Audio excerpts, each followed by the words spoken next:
Hey, welcome back to our Fire Engineering Humpday Hangout and to our show, Issues and Challenges in Today's Fire Service. We're glad you can join us again. I'm Rick Lasky, along with the rest of our Humpday Hangout maniacs, John Salka, Scott Thompson, and Curtis Birt. Everybody's battling through the snowstorm that they're all getting. We'll talk about that in a second. Quick reminder, as we always do, as always, if you have any questions, zip over to X, formerly known as Twitter, and throw them out there, and make sure to add hashtag FETalk, and our producer Pete will get them to us. Today, and we'll get to this a little bit, our topic is training facilities and training props, what works, what doesn't, and how do you do it all right. But welcome back to the crazies. Before we get started, so Chief Salka, we're going to run around the table here. What's new in the world of Chief Salka? I know you've been loving plowing and working the ranch there, working the Yellowstone East. outside playing in the snow, which is always fun for me. It is cold. It is cold as heck this morning. I went out this morning to put some. My wife's got an electronically warmed bird bath. Birds, so they can drink. Oh, it's plugged in and it's water all the time, but it was running low, so I had to go out this morning to put some in. And there was a little bit of crap at the bottom, a little bit of green stuff. Usually I just dump it. I bring out a little paper towel and I wipe it clean. But as soon as I dumped it, that little layer of water that was left just froze. All of a sudden I got ice there. But I had the pitcher of water with me, so I poured it on there. By the time I put the pitcher down and grabbed the towel again, boop, that was frozen. So the birds got dirty water. They're gonna have to deal with it. I just filled it up as it was. I know you were tracking the tracks. You've been out there, all the wild animals trekking through the snow, and you're. Oh yeah, and then on my videos, I got the blink. I don't know who's got cameras at home. Some guys got the ring and the bling and all this other stuff. But I got a couple of deer walking right in front of my cameras. Pennsylvania every day. The cameras I got up there. I see big bucks every day walking past my house. But they know when I got my rifle. They don't come by. Well, I know you were waiting to get home. We were in San Juan County, New Mexico. What a great group. The chief, the whole. It was kind of weird. Scott and Kurt. I get in the car with one of the deputy chiefs, and I start talking to him, and we're talking about like a donation. I said, we've got a great friend, Josh Mack, great chief in Eddy County, New Mexico. And I'm going on about how much I love this guy, and he gets it. He's one of us. He's a firefighter's fire chief, and blah blah blah all this. And he goes, "That's my boy." And I go, "What?" He goes, "I go like somebody's gonna say like Curtis would go." To one of his firefighters, that's my boy, somebody he mentored and trained. This is who is his actual son. And it's such a small world that I get in the car with him, and that's who it was. But and luckily you said some nice stuff. Yeah, just like Trump the other day started talking about your governor in a very positive way. And all of a sudden you could see he looked in the crowd. Oh, he's here. The governor's here. He said, "Oh, good thing I said nice things." No, he was a great guy, and we never say anything negative about anybody else. Hey, you know what? How many times have you and I said, traveling or on the phone, and you guys will agree with me as soon as I say it, in the fire service in general, moving around different departments or going to seminars and meeting people at FDIC, I don't think I've met really, probably not even two. I know I met one, and I won't say his name, but I don't think I've met two bad guys, two like dirtbags. I haven't met two in the whole fire service. We're pretty lucky. We're in a pretty good group, Well, it was funny because the chief was introducing us, Scott and Kurt, and he was talking about how excited he was to have the program there, and this, and he was going, and I'm looking at John, and we're looking at each other going, I think we're more excited than he was to have us there, that we were there with his people. It was a great. We did a company officer academy, full 3 days with them and some folks from Farmington, some other play. What a great 3 days. And San Juan, it was good. Small crowd, they were great. If you're ever in New Mexico, stop by. It's a great fire department, great people. So Scott, Chief Thompson, the colony, I saw something the other day because, we're back in the Metroplex, is you're bursting at the seams there with development and everybody around you. Jamie and I, we had to go up to Denton. We got back to Texas, got our license plates and all that stuff. Right. And I used to be able to just fly through nothing but fields. Like John will say, John will go, "I used to hunt rabbits over there when I was, we used to be, not anymore." It is, everything there is bursting. What's new in the county?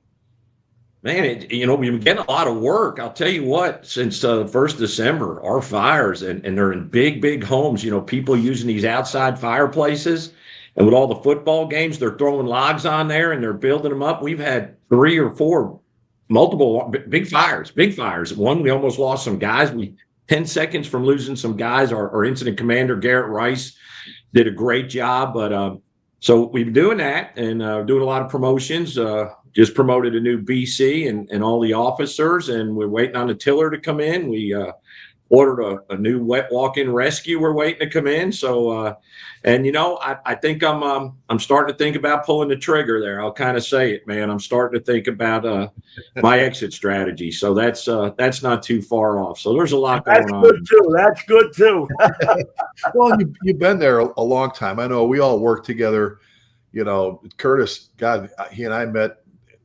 Well, we always talk about how we were born back in the 1900s, all of us, but Curtis and I met way back in the early 1990s, and we've been together ever since. And you and I, Scott, tricked him and drug him.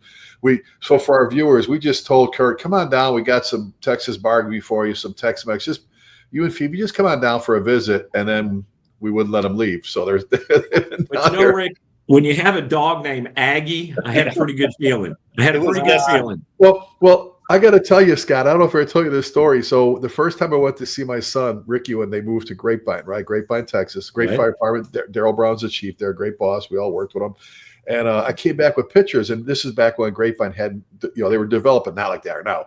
And in front of their headquarters station, Scott, if you know, that there used to be a field there and there was all Longhorns there.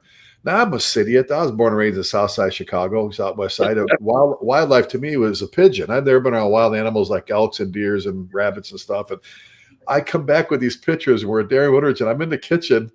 And, I think I was a battalion chief then, Kurt or something. I go, hey, look at these pictures. Look at this picture I got. These are the biggest damn cows with antlers I've ever seen. And he got all, he goes, those are not cows with antlers, you asshole. Those are Texas Longhorn steers. And I'm like, and he got all mad. I'm like, oh, I'm sorry. I must have done something wrong. Well, being an Aggie, I'm okay with you calling them cows with big horns because we don't like to use the Longhorn word much. So I'm not going to fault you for that, Rick. Yeah, and I had to get past the Texas thing, the guns up, all the gang signals. Kurt, if you and I did that back in Chicago, we would have got shot. I don't mean to interrupt, but you guys from Texas, I don't care what you say. Flying a state flag next to an American flag at the same height just ain't right. It ain't right. It ain't right. It's okay in the Republic of Texas, let me tell you. Republic of Texas. Get your own damn army then. Get your own army. Right? But Scott, you've done some great things there, and thank you, Rick. I mean, Curtis, you and I have got to watch, the colony. I know I have. When a lot of the cities there were kind of growing and small, and literally it's night and day, bursting. And Scott, you put together. First of all, I always joke, but I'm actually very serious about it. Very few people out there. Very few fire chiefs brag about their people as much as you do. As a fire chief, we know you can't please everybody. You're going to piss people off because you have to make those tough decisions. If everybody's happy, and they love you, and you're just peachy, you're doing something wrong. You're missing something. But you've got some great guys. You've got a great fire department.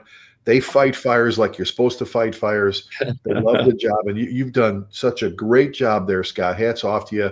I know you're going to be there a little while, but anyway, Kurt, what you were going to say something? No, I was just going to say one of the greatest things, and having known Scott for as long as I have, one of the great things when he talks about making a fireman's fire department or a firefighter's fire department, that's what he did. And he was not scared to try things that were off the bat. I remember when him and I went out to lunch, he goes, I'm getting rid of all my firemen off the ambulances. I'm like, holy crap, Scott. And we did a lot of talks, but he's done a lot of great things, and it's been things that are totally off the record or out of the box that we all wish we could do sometimes. And he's been able to do it and make it very successful. Well, thank you guys very much. But think about this, though, and I don't want to take away from the topic. I want to hear what Curtis said.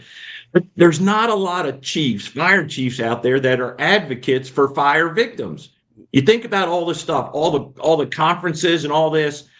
We need to take care of our people, but there's nobody out there that's really pushing it's an advocate for fire victims. And so all the answers are there. It's just, but you get a lot of hate mail, Rick, as you know, a lot of hate mail. I've been accused of wanting to kill firemen and not caring about firemen. And going back 20 years or 30 years, it's interesting if nothing else. There's a Republican and a Democrat in the fire service, a left and a right wing in the fire service. Well, you remember, Scott, years ago, there was a chief near you that wanted to skip to us in Louisville for mutual aid because he says, I don't like how Lasky runs fires. I'm like, what do you mean you don't like how we run it? We pull up, we go to work, our people are safe. We're a very safe, aggressive fire department. The troops there, same thing. So the colony's dialed in. No, thank you all. Anybody visiting the Metroplex, that's got to be a bucket. Another point on what Scott just said is, and we bring it up every class that we have, fire ground responsibility or numerous other classes. Most fire chiefs and commissioners and people that run fire departments don't even know how many civilians, how many American citizens die every year in fires. They're aghast when you tell them it's over 4,000 now. I've been saying 3,000 for a long time. It's approaching 4,000 now, or over occasionally. That's obscene and ridiculous, and nobody even talks about it. Yeah. But you know what? And this is in the wake of and we're getting off track. The California fires, but we're going to start being held accountable. We cost a lot of money, and our citizens are going to start holding us accountable for our philosophies, our decisions, our mindset, and how we spend our money. It's coming. Yeah, well, a little less. Oh, God bless the firefighters. And what about the mayor? It's going to be that way all the way down to the fire chiefs, and all of a sudden it'll be the incident commanders.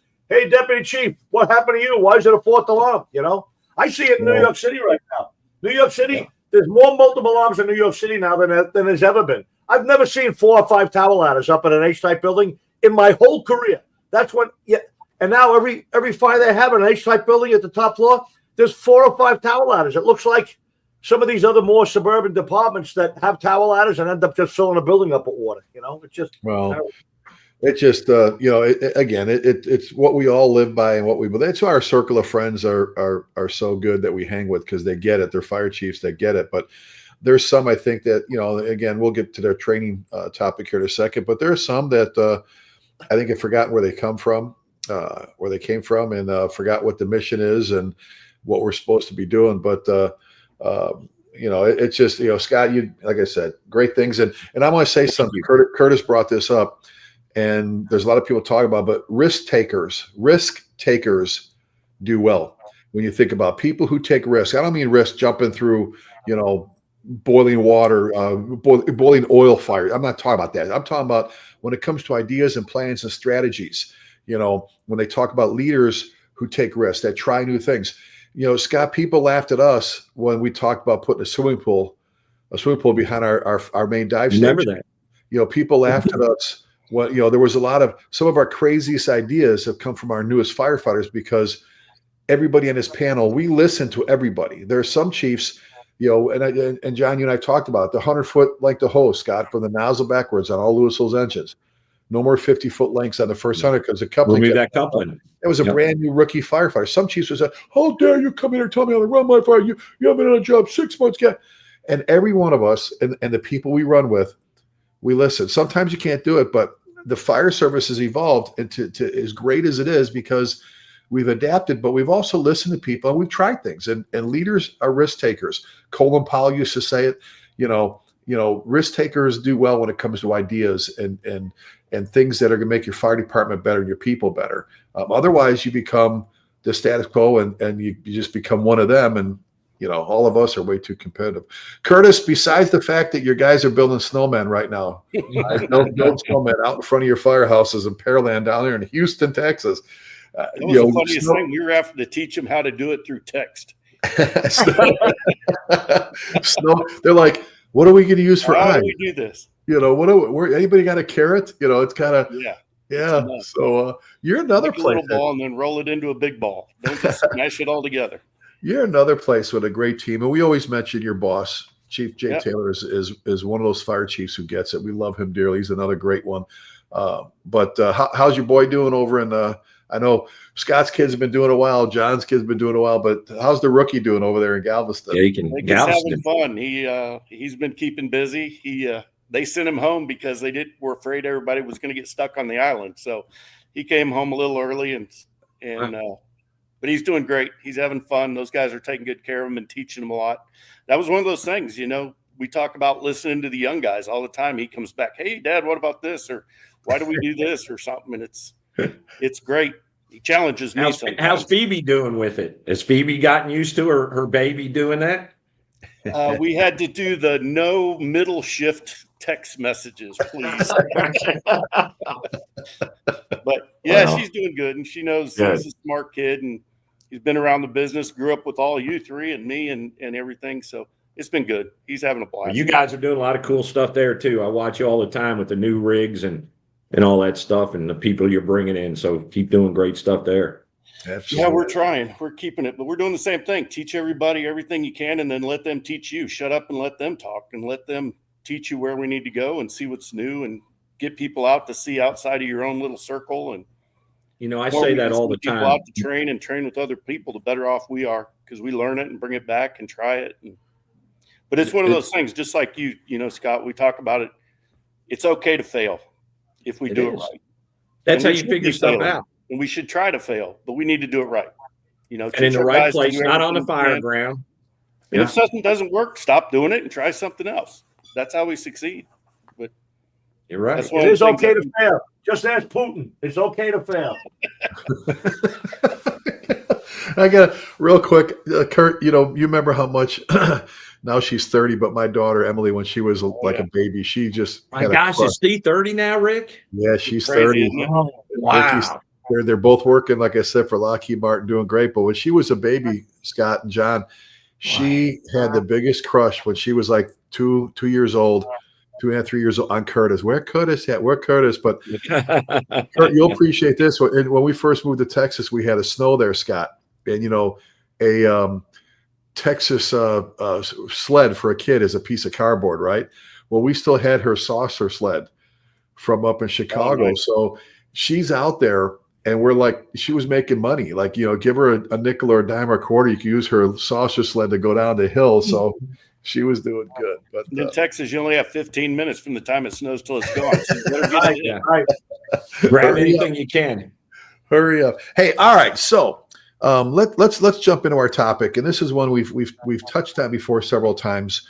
It comes up a lot. You see classes at FDIC on training facilities, training towers, training rooms, training materials, equipment, training props, and so on and so forth. And so there's been some good classes by some of our friends that have done training props that work and how to put them together and that. John, we're going to run this around the room here. Scott, you've got a brand new state-of-the-art facility. Kurt, I've been down to yours.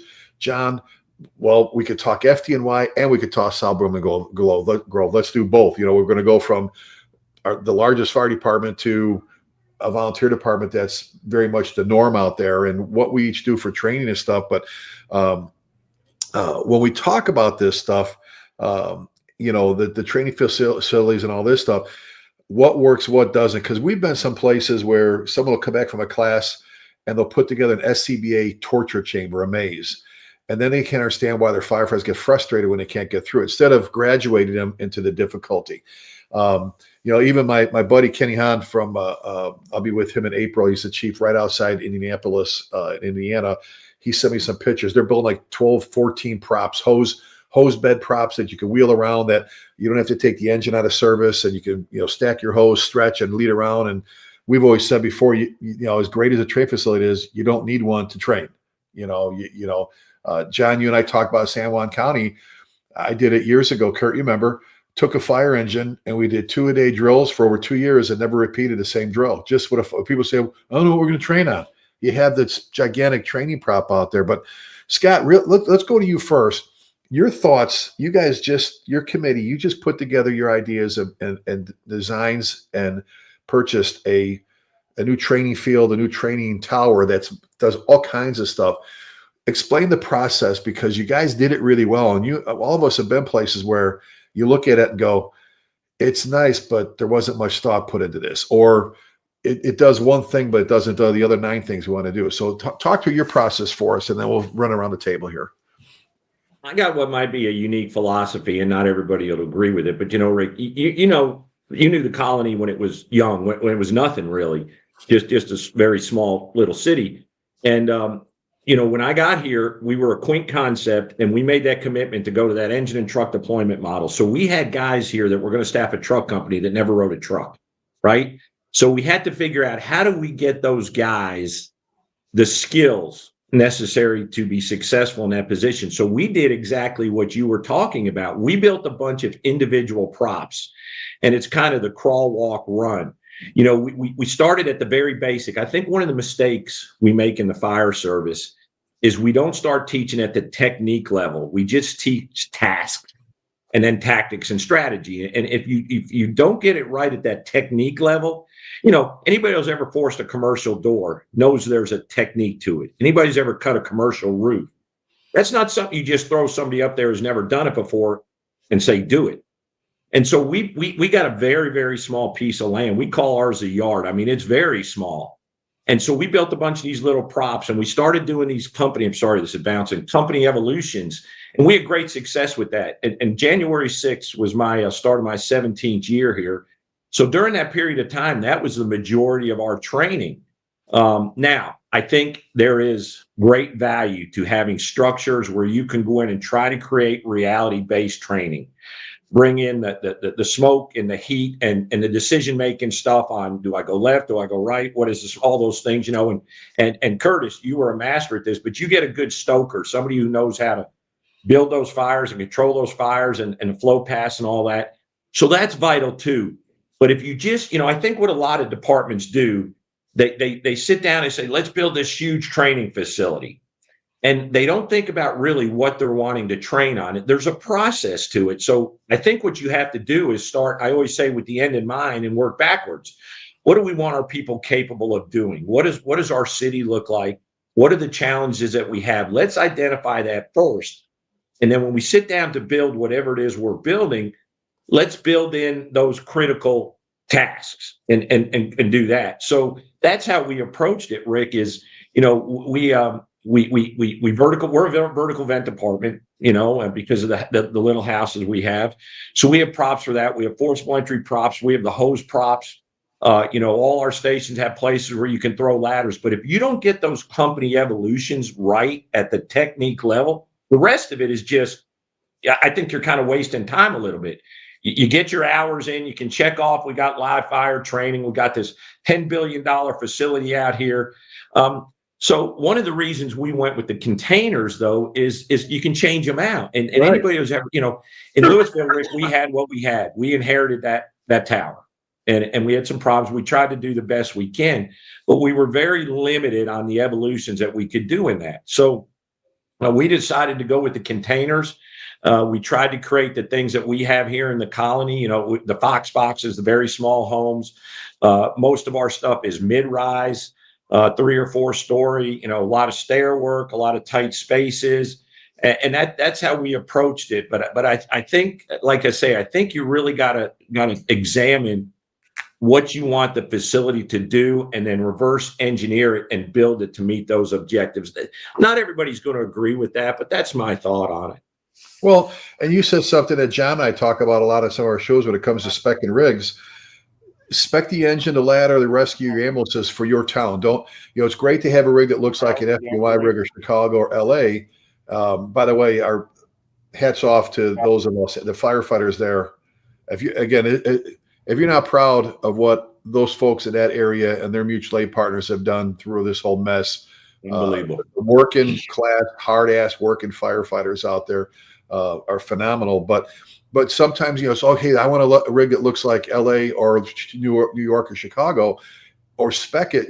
We've talked about this, Kurt. Spec it for your people, and sometimes you go to training fields and go, you spent extra money on that. Why don't you spend extra money on this? Because this is what your guys do. They don't really ever do that. That kind of stuff. So that's what I liked about your facility when it was coming out, was there's some thought. It's like training rooms. You go to training rooms. We're talking training facilities. You've heard me say this umpteen times, John. When we get there, I'm like, did anybody ask anybody who actually lectures about how to set this room up? The projector sucks, the sound system, the bathroom, the whole thing. How about you ask people to actually do this? And how about you seek out the input from your firefighters that go to conferences, or the people that go, hey, I saw something in the county text or Pearland. That just, let's do that. That's Curtis, our saving our own prop. that's all over the country now started, remember, as a napkin sitting table at your firehouse. When I sat down and said, hey, I need somebody to do this for me, build this for me, when we were going to Hanover County for Eddie Buchanan, that was the first time we used it.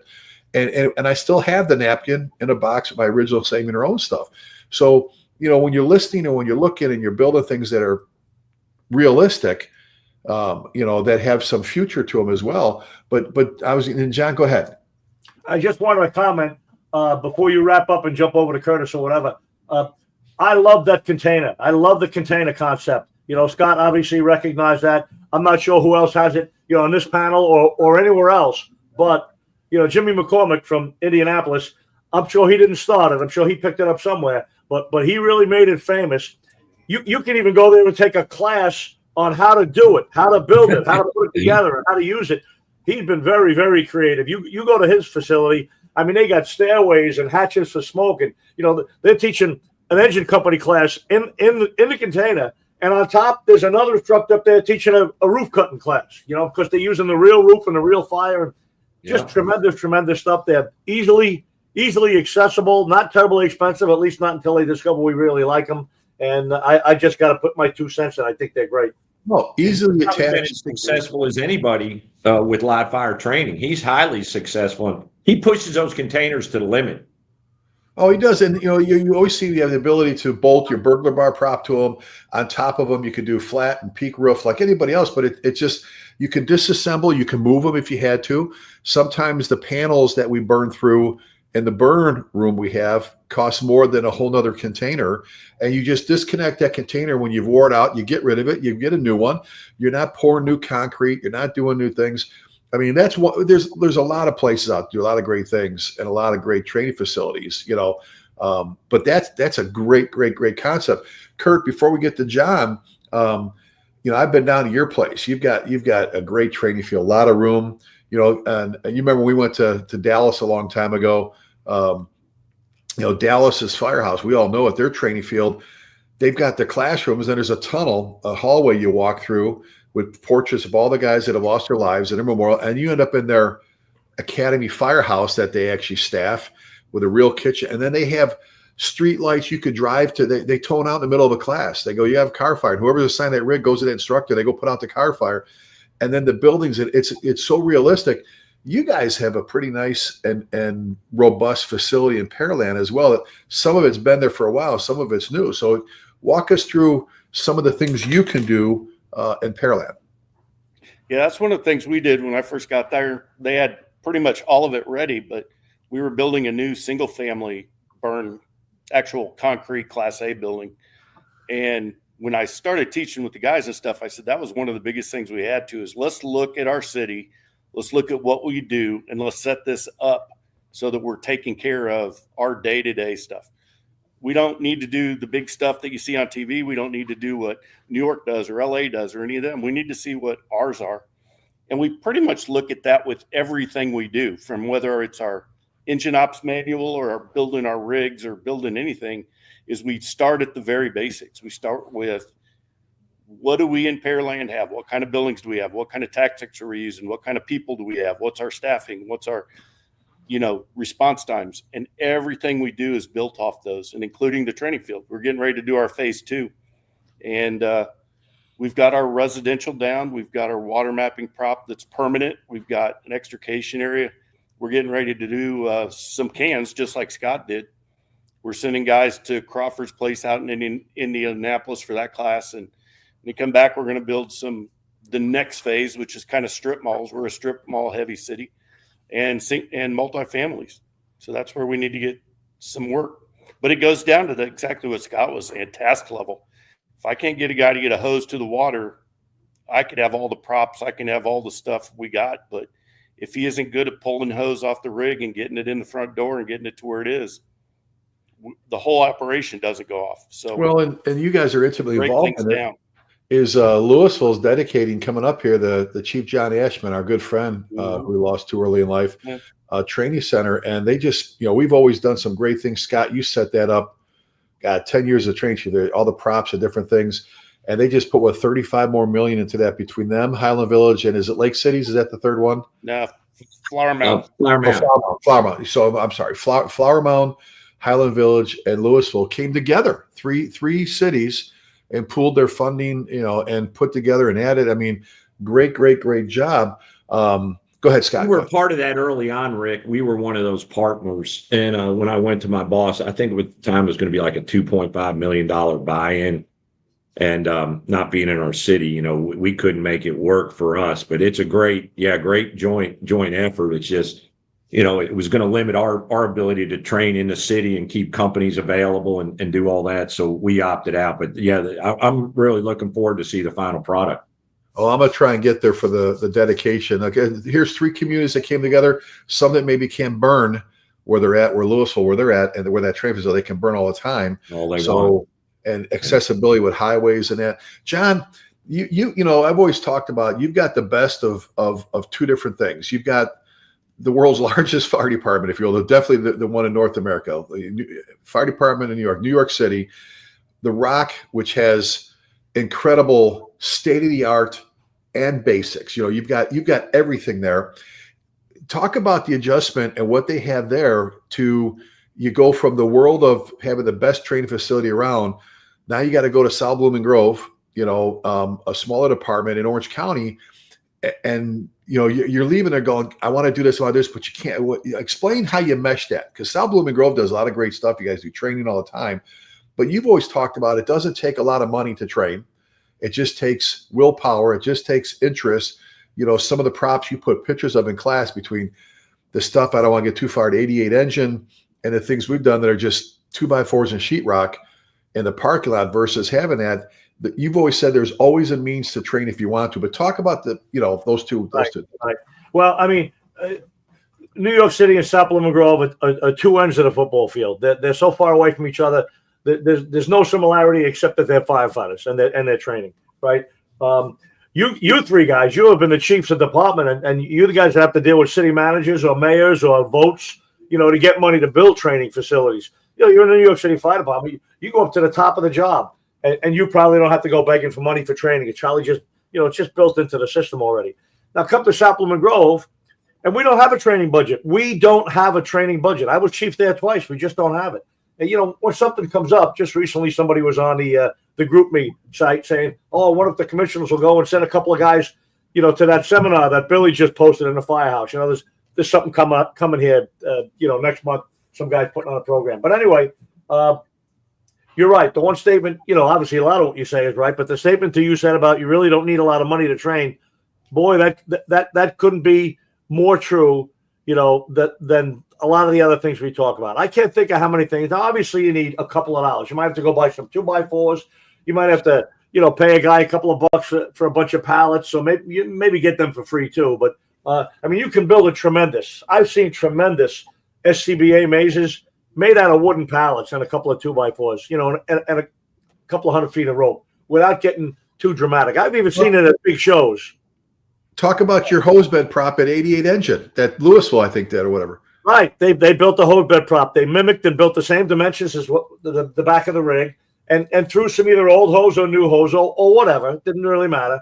And they can be pulling hose and packing hose and pulling hose and packing hose all afternoon. If you get a run, you just drop it and get on the rig and go. It just makes it so easy. Or a probie can walk out there with a lieutenant or a senior man at 10 o'clock at night after dinner. And I got a question. Why are we doing this? Why is it folded that way? Or whatever. You saw what Timmy Klett, up in 88 engine, up in the bunk room, the truck on one side, the engine on the other, almost like 2 separate firehouses, but it was built as one. And there's a doorway, so you can go from one bunk room to the other. And the bunk right next to that door has got 2 pieces of plywood, half pieces, 4x4s, with a couple of odd shaped or rectangular or even a round one, holes cut in it. And all they do is slide that piece of plywood across the doorway. They got a couple of big clamps that you use for woodworking, and they clamp the plywood to the door frame. And now they got their SCBA. It's not a maze, but it's a, practice getting through confined areas. Take the SCBA off and go through and stuff. It just goes on and on and on. Obviously, we have an academy here, but it's a county, it's a county facility. Some people have to drive 20 miles to get there. You mentioned that, Scott, about, being part of a training facility that's not in your district or your city. Now you got a whole separate, well, what are we going to do? How many companies are going to send there? How do you explain that when there's a fire or, God forbid, a fatal fire?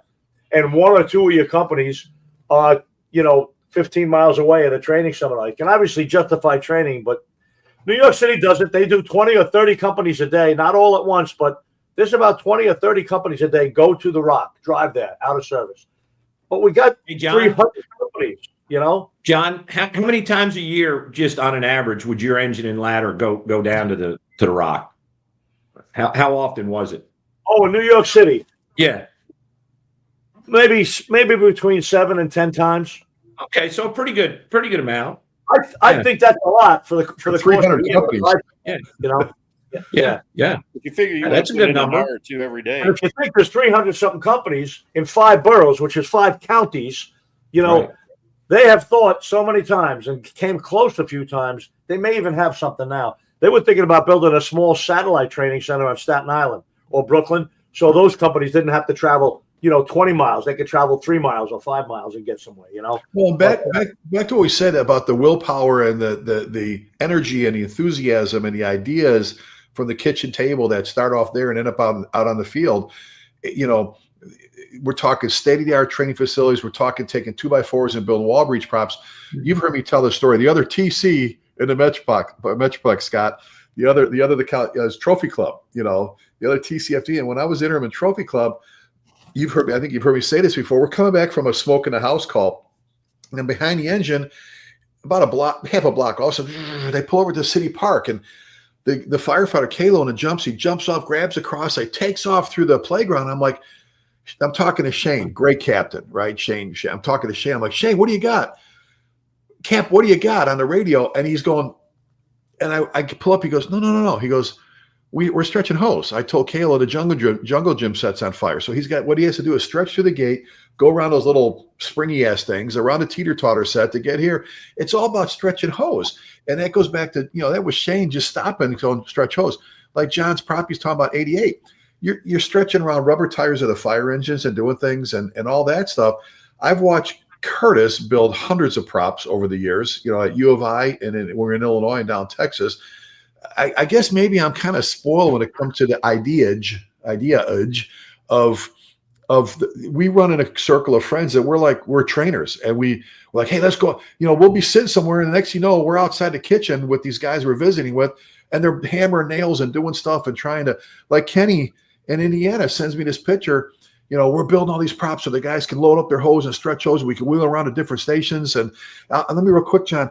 I remember years and years and years ago up in Hennepin County, Minnesota, right next where Minneapolis is, the Hennepin Technical College, I believe. My buddy Todd Seitz was bringing me up there. And from Brooklyn Park, John, you and I were up there teaching. And the guy there had like a car fire prop that he used to have on a flatbed that he could take on those flatbed tow trucks. And he had the live fire prop, which was a semi truck that was all built and designed where you could do live fires inside, like smoke it up, And he had a propane tank, and everything was portable. He could pull up at a station, and you could be doing a car fire prop, without worrying about all the nasty stuff in a car fire. And guys could still flank, approach, do the things, work the lines, all this stuff, instead of, well, guys, pretend you have water flowing this way. So the creativity comes from people that want to make things happen. Go ahead, John. I just want to bring up 2 more things before I forget. As you guys are talking, ideas or things are coming into my mind. The first one was I remember sitting in the firehouse one time in the 18th Battalion. I was there for a long time. Most of the captains didn't come and go, but a lot of people came and went over the years. But anyway, great guys. I'm sitting up in the office one day, big concrete building, concrete brick firehouse, and all of a sudden, and I'm feeling and hearing like clink, like boom, boom, like there's a machine outside trying to dig through the concrete or something. I walk out in the hallway. I walk downstairs to the apparatus floor. It's a little bit louder, and the house watchman's like, Chief, what's up? You looking for something? I said, yeah, what is that noise? Oh, the guys are downstairs training. On what? On jackhammers? No, go down there. You'll like it. So I go down there, and what do they got? Of course, everybody can do something down there. Some guys are drillers. Some guys are welders. They put up this, it's just a forcible entry door. No big deal. They put up this forcible entry door. I mean, they went out, somebody either bought steel or they got steel locally somewhere in a junkyard. They got some, tubular steel from the floor to the ceiling. They anchored the steel into the floor and into the ceiling. That was like their 2 beams. They actually built a door frame. We actually have a fire door company right in the battalion. They would drive over there, and they make thousands of doors a day. They sell doors all around the country, but they screw up a couple every day too. And there's usually about 5 or 6 doors that are bent or the corners cut off or just the hole for the window is not right, and they throw them away. They went over there and said, anytime you see a door right there, you can take it. So they would just get a door, bring it back to the firehouse, zip, zip, zip, get some. This is just the firemen. Officers aren't even involved in this. The chiefs don't even know what's happening. They put this door up, and then they figure out how to secure it, enforce it, and knock the shit out of it. When they beat that side of the door up, they unscrew it, switch it around, put the hinges on the beat up side. Now they got a fresh edge again. And then when it's all done, I think they cut it in half and put it in our garbage pail, I mean, they just go on and on and on. It's just, tremendous stuff. And now I'm trying to remember. Oh, portability, FDNY. I got to give them credit. It was back, when I was a battalion chief. They had 3 trucks that went around. Not 3, 2 trucks and a bus. The bus was a search bus. It was an old school bus that they went in and built the search maze in, and they drove it around. FDNY search bus. And you'd get a call and say, okay, yeah, 48 engine, 56 truck, Friday. Search bus is coming to you in the AM. Get there at 8:30 in the morning for the 9 o'clock shift. It would be there till noon. Everybody taking turns. You're in service. Everybody knows you're in service. When they're done, drive away. And they don't just drop the bus off. It's got 2 instructors, two lieutenants come with it. The other thing was forcible entry. Those big, beautiful, commercially produced forcible entry doors, the metal ones, they're quite expensive. Obviously, New York City could afford one for every firehouse. But away from that, they put one on a truck. So there was 1 or 2 trucks out there with this thing fastened on a flatbed, and they would pull up to a firehouse, back into the apparatus floor or wherever, fold down a set of stairs. Guys would walk up there. The railings would be up around the outside, and they would force doors all day long up on the top of this. And the last thing, which was the most interesting, was the bailout truck. It wasn't even flatbed trucks. It was old engines. They took 2 old engines, cut out the whole hose bed. They built a wall in the back where you'd be pulling hose out, that like right up from the back step. It would fold down for driving, but then it would fold back up, a legitimate full-size wall, 2 big windows with a windowsill. You'd climb up there and do substantial object, go to the window, bail out. You'd slide 2.5, 3 feet. You'd land at the back step, climb off, and they'd be training bailout training right in your own firehouse without having to go to the academy. Great. That's and awesome. This is what guys that came back, think of the ideas that are out there. We're talking about what works and what doesn't work. I think, Scott, you were doing it when you were in Louisville. Correct me if I'm wrong, but going to overhead door, they bring back trucks full of old doors, panels they just took off that they're never going to use. They have to throw them out, pay, and we're like, no, give them to us. And we have the rack. We built the rack, and you just slide them right in. Yeah, just slide them right in, cut them, take them out, put new ones in. Yeah, and people are looking to get rid of lumber. They're looking to get rid of, Home Depot will help you out. So remember Tommy Schervino, Kurt, and when he would walk in, I remember he had these milk crates full of lock assemblies, and if it was snowing outside, you couldn't go outside. And John, you and I've talked about it. Everybody get the K-tool out. And we're doing through the lock at the kitchen table. He'd stop at a building being demolished or remodeled. Hey, what are you doing with them doors? Hang on a second. He's cutting. And he had lock assemblies. He had milk crates full of stuff. Curtis, remember the Sal drill? We did this at Wichita West at Ryan's guys. I was at 142 truck in Queens, John, riding with Sal, right? I think it was a 285 engine, Kurt, there, I think. And all of a sudden, it was kind of crappy. And Sal comes dragging in this railroad tie they have outside. Really hot, guys are wearing their shorts. Railroad tie goes, okay. And for those of you have airbags out there for rescue, he goes, all right, go get the airbags, go get this, go get the cribbing, go get this. And okay, you 3 guys, here's your assignment. You see this railroad tie. All right, your patient, your victim is pinned. It's a steel beam. It's a steel beam that's on your patient. So you guys have to work as a team with those airbags, and you have to raise those. You have to raise that steel beam, the railroad tie, which you can store outside the other way, 7 to 9 inches. And he takes his tape measure, 7 to 9 inches off so we can remove your victim. Oh, wait, don't go away. You see this big Sonic plastic cup I have for my tea?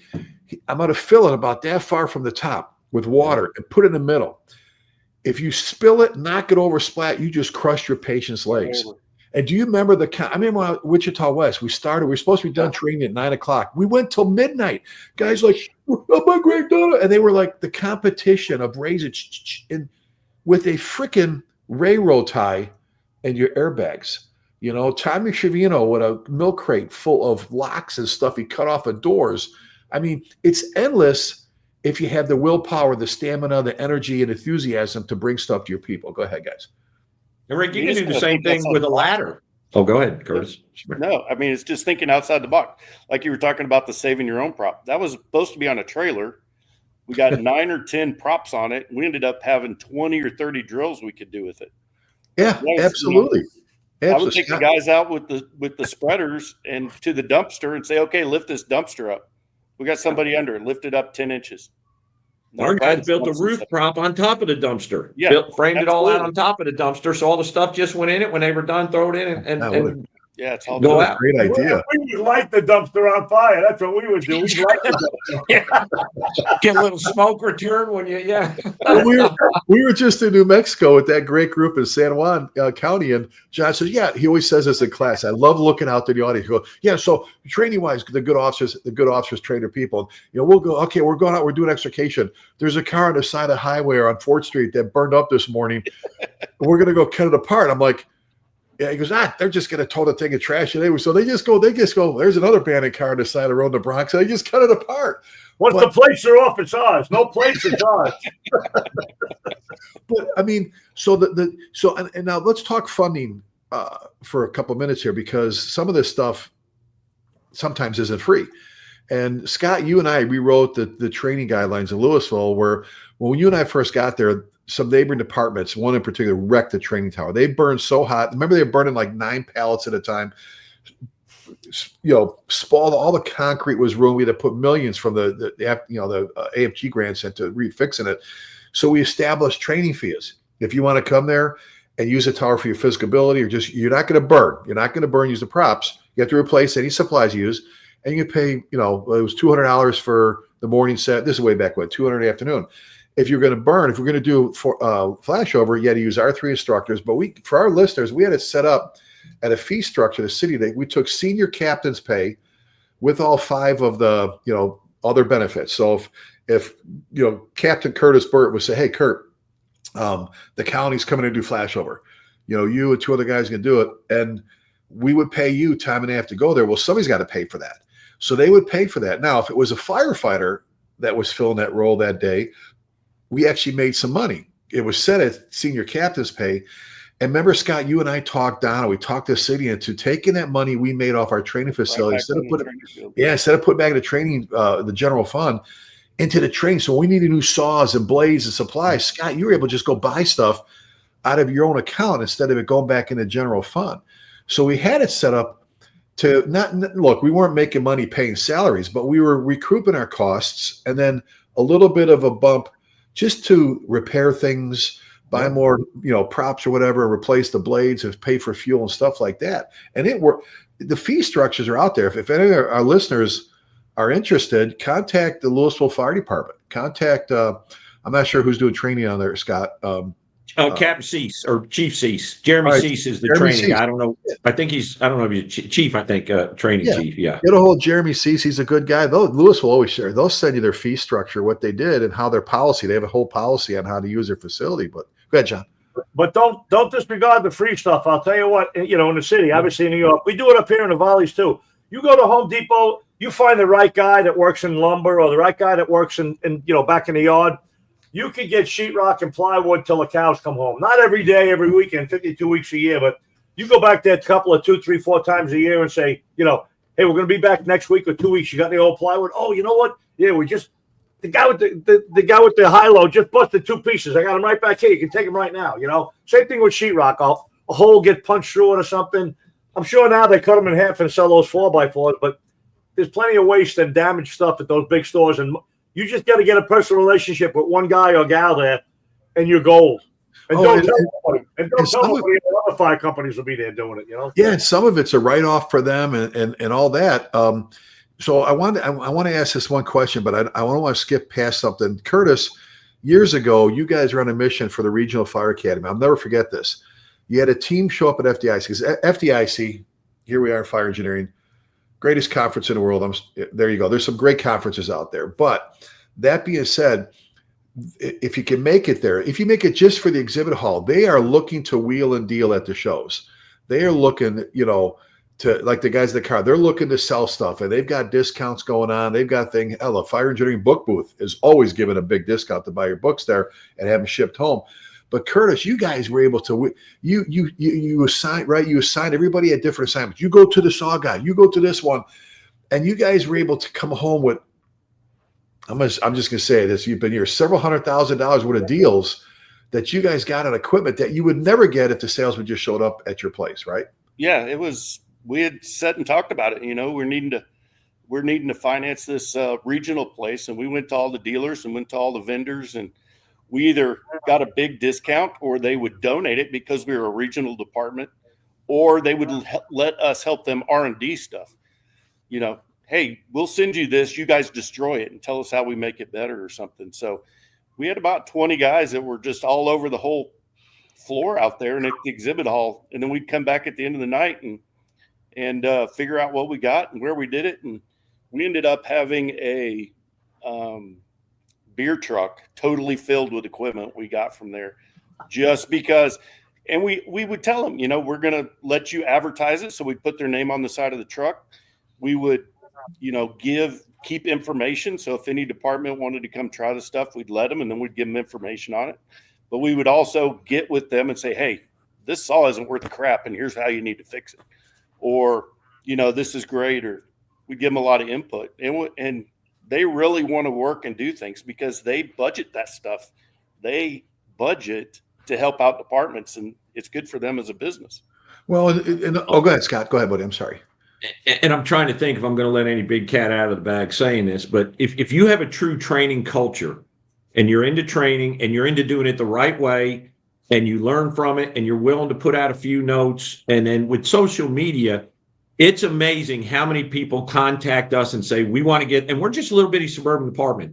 Hey, we want to get this in the Colony Fire Department, and they'll give it to us and say, you guys use it, tear it up, break it, just let us know how it does. If it works, put it out on social media. But we have gotten some tremendous deals just because our guys are. I think our guys train the right way. They don't just go out there and put in the hours. They try different ways. They define the limitations of it and the capabilities, and they make some notes and they pass it on. But a lot of these vendors want to get this out there in firemen's hands, and as long as you're willing to give them some feedback, and honest feedback, they're not telling you to promote a product that's a piece of crap. You get a lot of cool stuff that way too. If you're doing it the right way. Well, those relationships. So I don't know if Seth's still doing this, Scott, over there. I know they do the all saws class, which is phenomenal. I do it at FDIC, but for years you go to all saws class and you cut everything. You learn how to cut everything from concrete to roof, everything. You have every kind of saw in your hand. And the vendors were there, and they had their booths and their tents set up, and you would actually go to the steel booth and they would show you how to maintain and service their saws and do this and do that and so on and so forth. The relationships you were building with the vendors, like we talk about Dingus Fire, Nick Dingus and Jeff Bryan, big sponsors of FDIC. Mm-hmm. They're firefighters, so they get it. The relationships with those vendors are huge. Kenny put up there, I talked about Kenny Hunter from Indiana, threw on the sidebar here, and I don't want to get past this, guys. Talk to your high schools, the trades programs, the students that have to build, they have to do projects. It's like, and so many people, I forgot all about that. Material for ours this week. Oh, our building classes at the schools are doing a lot of our props, and we get the auto body shop when they're done with cars and stuff. They send us the cars. We use them for extrication and for burns. Exactly. Great relationship. And that if you don't ask, John, you say it, if you don't ask, you're not going to get it. Your firefighters have more contacts, more people. Hey, my father owns the wrecking yard, so we can get all the cars we want, or this one. If you don't ask, you're not going to get it. But build those relationships with the vendors, those people out there, instead of just calling them, once in a while, giving them the recognition, like you guys said, is huge. So let me throw this a little bit. I want to ask you guys this question. We already know how important it is to ask for input from the troops, from the men and women that are out there doing it and what they want to see and what they want to do. You mentioned this before, and I'll ask all three of you guys. So when do you make that decision to bring in an outside instructor? And who do you bring in? We were talking before we went live about a couple of guys that are out, Aaron Fields, doing nozzle forward, and there's some great people out there doing stuff. all of us kind of are honored to travel around and guest speak at different places. But Kurt, what goes into that thought with you, and then John and Scott, about when do you actually say let's think about bringing so and so in here? What's the thought process? I think one of the biggest things we have a training committee of about 30 guys that meets monthly, and they all have their own little specialties. And we have our engine committee, we have our truck committee. But the big thing for us is because just like you guys, we're a huge training department. We have put a lot of money into it. Our city supports us really well with that. But it's really getting outside of the area, getting to see the fire service as a whole, not just the Houston area or just the Texas Fire Service. But we'll see guys that we'll send them to a class and they say, Chief, we really need to bring this in, or Chief, don't ever call that guy. We don't want nothing to do with them. So by us sending folks out, and then what we're working on or what we have issues with, we're getting ready to redo our thermal imaging policy. So what are we doing? We're bringing Andy Starnes in to do a whole big old thing. But we're opening it up to the whole community. So everybody in the country can come if they want to. But that's how you learn, is not staying in your little cocoon and staying in your place. Getting other ideas. Some of them work, some of them don't. Scott does some stuff. John does some stuff. You've done some stuff that is great, and we work on it, but I can't use it in Pearland. Then there's vice versa. So every time we try something new, or we're bringing something in, or we've seen a problem, we go out and try to find what other people are doing and then find out, make it ours, and what's going to work for us. Well, and John, how often, I know in South Blooming Grove, I know there's been times we've been out there where 2 or 3 fire companies will get together and merge their resources, their funding, to bring somebody in to do a hands-on or a classroom session or whatever. Someone will cover like the airfare, another one. And this all goes back to what we're talking about. We always talk about leadership. If they want to make it happen, they will. There's a lot of thoughts that go into bringing out, it doesn't happen all the time, but you've told me, hey, we're bringing so-and-so out there, or they had so-and-so like 3 towns over to us that we're going to go see. That's not a fluke. There's a lot of thought that goes into that process, right? Yeah. And I hate to make the point of my addition to this conversation is the problem is, and it always is, money. A lot of small volunteer or even small career departments just don't have the money. The folks that are out there traveling around teaching are not doing it for fun. They're doing it because they love it. They're doing it because they're into it. Some of these guys are more into it sometimes than I can even believe.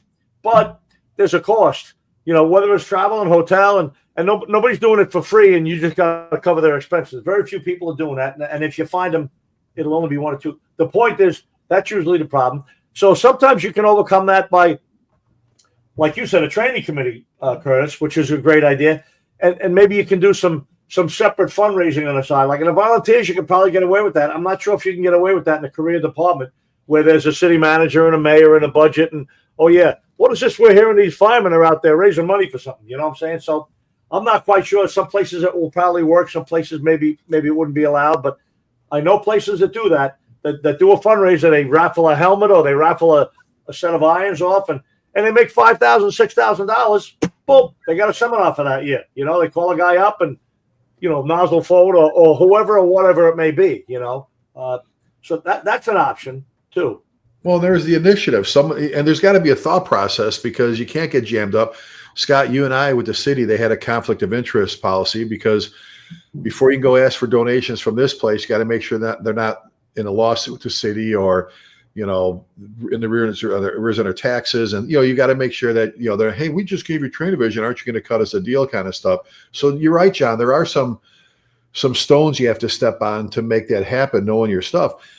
Funding opportunities. Let's throw that out there real quick. Scott, you and I, we got an AFG grant. We got the Lewis one we got there to repair the training tower and some other things. Kurt, I mean, there's our good friend Jeff Bryant. Look, we love Dingus Fire, but Dingus Fire sends Jeff all over the country to do his grant writing classes. And it doesn't got an email from him yesterday. here it is to you folks. Dingus Fire, the Dingus Fire Company, Chief Jeff Bryant, one of the partners there with Nick Dingus. They'll fly him. I think maybe what you do is you maybe put him up in a hotel or something, but they'll fly him. The conference is free. He'll do a 4-hour workshop or so for departments that are looking to seek grants, how to write grants, what grants are available. Now, grant writers sometimes, you got to pay some money if you end up bringing them in later to go through all the. It's a lot of work. Trust me, I just did 2 of them for another department. But some of them, like the Firehouse Sub Foundation, big sponsor of FDIC, and they do our booth. They do our live show booth at FDIC. I wrote one for PPE for our department and just got it. It took me about 45 minutes to fill in the blanks. If you have the numbers, your population budget, and you can write a good narrative, as to why. It's all out there. Jeff talks about the Safer Act grant for volunteer departments, that he says it's actually frustrating because here's a grant for the volunteer side that'll pay you to recruit, it'll pay to advertise, it'll pay for every cost you have. It'll pay for their training, their whole academy, for fire, EMT, whatever you have to do, pay for their PPE, if you issue masks. It'll pay for if you have like a $15 an hour on-call pay, it'll pay for that. It'll pay for you have to pay, you have to give them a full NFPA physical. It pays for everything, and nobody ever puts in for it. He says, we've gotten it. I think they're under at Amboy. He goes, nobody ever puts in. Here's another grant out there. John, you heard me say this the other day in San Juan County. I'm always into organized mooching. There's a lot of people that think you've got to be like this whiz-bang propeller head to write grants. It's just you have to have the time, but the resources. So here's a resource that's free. They're at FDIC every year, big sponsor there. They'll fly Jeff out to do a free program on how to get you free money. So the funding opportunities are out there. Any thoughts from you guys on seeking out? Kenny posted again about roofing companies. There's going out to your businesses. I know for years, Scott, you and I went to Home Depot. And whether it was dinged up refrigerators or lumber, and they're like, yeah, we got, go back there. You can have the whole pallet, and they write it off. I'll sign anything, if it means we're going to get free stuff for our firefighters, so as long as I don't get in trouble. But John, go ahead, and then Scott, jump in. Yeah, Home Depot. I went to Home Depot local. There's a couple around me where I live in, and they gave us free smoke detectors, smoke and CO detectors. Free, like, well, how many you want? Well, I'm not sure, 10. No, 20 or 30 wouldn't be better? Yeah. They gave me a big box full. And, we put a big sign up in front of the firehouse. Free smoke detectors installed by firefighters. Give us a call or, email us at, and I had a little special email that I created just for that. And I would check it every day. And if people, leave us your number. And drill night, we'd have a couple of the young guys come in an hour early and say, okay, we got some old lady up on, whatever it is, Merriwell North. And they'd go to her house, knock on the door, and come in, and there was always a lot of normal people who said, oh, thank you, thank you, thank you. And then there was always the guy who said, do you think we can get 2 for the second floor? And I got an apartment in my garage, too. You think I can get one for out there? So we limited it to 1 or 2. And most people were very, very nice and easygoing. And it was a great public relations thing. Never mind an actual safety thing for survival of our citizens, Oh, and don't forget the guys with the salvage yard. Sometimes they already have the stuff there. They're going to wreck it anyway. They're going to tear it up anyway. They're not going to sell the doors on certain cars. I mean, things are destroyed. They're already smashed up. They're already totaled that aren't going to be rebuilt. They don't even have to tow them. You can actually cycle your people through to go there, and they'll put 3 new cars to tear apart sitting over here on the side. You tear them. Then they come with their grapple and they put them in the shredder and all that stuff. I mean, Kurt, Scott, any ideas before we, because there's 2 more things about threats before we finish up. I know we're going to go a couple minutes over here. For ideas regarding seeking funding opportunities or donations or anything. One of the things I don't, Rick, we're spoiled. I mean, we made training a priority. I've been here 17 years from day one. And, the way I look at it, we spent $1 million on a fire truck and all this stuff. And man, if you're not making the investment in training, that stuff, you're not maximizing its capability. So, we have a training council. Curtis calls the committee, and we give them a budget. I think it's up to almost $75,000. And they meet and they decide what the operational priorities are, who we bring. And we just brought Tim Klett in. And so we're pretty spoiled. And so we have a very, very, very robust training. We send our people out, we bring people in. But I think if you can show a value in it, the money's much easier. And we're not wasting it. So I can't talk intelligently on having to raise money for training. It just, we're very fortunate. Well, you guys are. Hang on one second. I have to throw something in there. Sadly, it's the first thing that cut out of the budget. It's kind of funny. What we get sued for the most sometimes is what we don't do right at incidents and scenes, for people. And they always come back. The line of duty death reports and all the reports, lack of training, lack of filing SOGs, SOP, yet it's the first thing they cut out of the budget is the training money that you need to train your people. Now, we just said that you can still go out and train people, but that's something that a lot of fire chiefs need to dig in and try to fight for. But Kurt, did you have anything before I want to throw something at John? I think the biggest thing is exactly that. Learn to sell training and how important it is. We had a May Day last October, and one of the things that we did that we just showed the bosses and we showed the mayor and we showed everybody around just how the guy that had the building collapse on him is at headquarters getting ready to come back to duty because of the training we did in our fire department. And they really bought on that. And our city is huge in training anyway, but that just reinforced it. But everybody we talk to, whether it's vendors or whether it's people we're doing fire inspections for or anything, training is always first on our mind. So even our fire marshals or our code enforcement people or anybody go, hey, chief, we went out to do this code inspection on this house and this guy had 5 cars and he's trying to get rid of them. Ask him if we can have them. Guess what? We got 5 cars sitting out the training field now.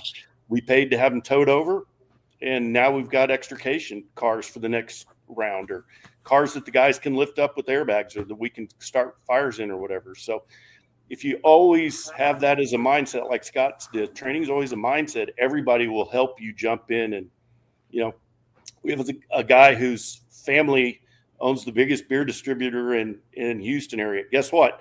I got 7,000 pallets sitting outside for free. They dump them off.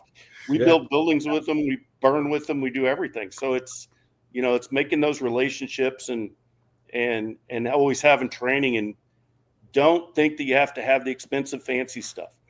Oh, and I've got so many pictures. Pallets up and locking them in corners with a little piece of scrap 2x4 creates buildings, creates ways to advance hose, ways to work on your air packs, extrication, saws. I've got so many pictures, Kurt, of guys that with pallets have made surge props, or they've done things for you can work with nozzles, make bends, everything else, deflect, and all that stuff. Yeah. If you want to make it happen, it'll happen. Get out there, make your relationships with your vendors, get out there. Like we said, the technical schools, the technical colleges, the high school students that Kenny brought up, your vendors, your stores, all the people, get out there and beat the bushes. Ask your own people for advice and for who's got stuff. Go ahead, Scott. Real quick though, Rick, the best money we ever spent in training in Louisville, and you'll remember this, is buying Jerry Wells and Seth a welder. You remember they put forcible entry doors on everything. They built that flat roof top. Every time I go down there, they're welding something. And it was 6 or 7, whatever we spent on that welder. And so, sometimes just supporting the guys and saying, here, we'll give you what you need. And instead of saying no, we're so quick to say no and think of all the reasons why we shouldn't do it instead of trying to find a way to get to yes. And then maximizing that value. But that's the best money. You may not agree with me, but that was money well spent. Oh, I absolutely agree with you. We talked about talk to the troops. There's a ton of ideas at the kitchen table. So, all right. So as we look to finish things up here, let's run the table here. John, advice regarding, what our topic, training facilities, what's right, what's wrong, funding, whatever you want to throw. What advice do you give to a training officer out there from a department on making this happen regarding training, props, facilities, gimmicks and all that stuff? Well, nothing new. Stuff that Curtis and Scott already mentioned. The first thing is you got to make the commitment to training. The chief or the chiefs or whoever it is that runs the fire departments, got to find somebody. You can designate him a training officer. You can give him a hat or a coat or a front piece for his helmet or something if that'll help. But you got to find somebody to be in charge of training in the fire department. And that's into it, wants to make it happen, right? And then you got to remember that it doesn't have to be expensive stuff. You don't have to go buy a $4,000 forcible entry door. I remember when I was chief the first time in South Blooming Grove, we bought some 2x6s and we built a door out of 2x6s, looked like a wooden crossbuck door off of a log cabin. And we built it against the wall on the side of the firehouse, the cinder block wall. We shot all the lines in there, and that door was there for 15 years before it got crappy looking because it was old, outside. But the point is, a lot of free stuff from pallets to lumber to sheetrock, and then you can do all the other training inside the firehouse. I don't want to say without props, because props are great, makes it a little more interesting, but it's really all easy. You got to get the right people with the right attitude. Absolutely. Like we said, it takes willpower and a thought process there, a little bit of commitment. Kurt? I think that's it. John hit it right on the head. It's not about the props. It's not about anything. It's the passion and the understanding about how important training is. Just like you said in Trophy Club, you had some guy advance in line through the through the playground. I mean, you can do it on the front apron, you can do it on the back apron, and not being upset. You know, I remember one time we were doing some SCBA drills in the firehouse, and the chief came in and said, "What the hell? This is a brand new building and all this." It's like, you know, you got to, as a boss, just understand that that's going to bring somebody home at the end of the day. And the more that you instill passion and training, number one, it's going to be cheaper because the guys are going to figure out 150 ways to do something, and they're going to do it, and they're going to do it because they love it. And it's going to be a lot better for the whole department, for everybody. And then share it with everybody around you. Absolutely. The ideas, and there's, you go to the fireengineering.com where we're at now, to the community training page, and there's all kinds of guys sharing ideas there and their props and stuff. Scott, closing thoughts, ideas? Of course, everything that John and Curtis said, I agree with right on. But this is my thought. Unless you're going to a lot of fires, and I don't know what that number is. We all got a number in our mind. To me, there's nothing more important than training to take care of your people, success and survival. You can talk safety cultures and all that stuff, but if you're not training your people, you're not putting them in the best position to be successful and survive. So you got to make it that high priority. You got to understand what you want your training to produce, and then build a training program. But you also got to remember this: training has a shelf life.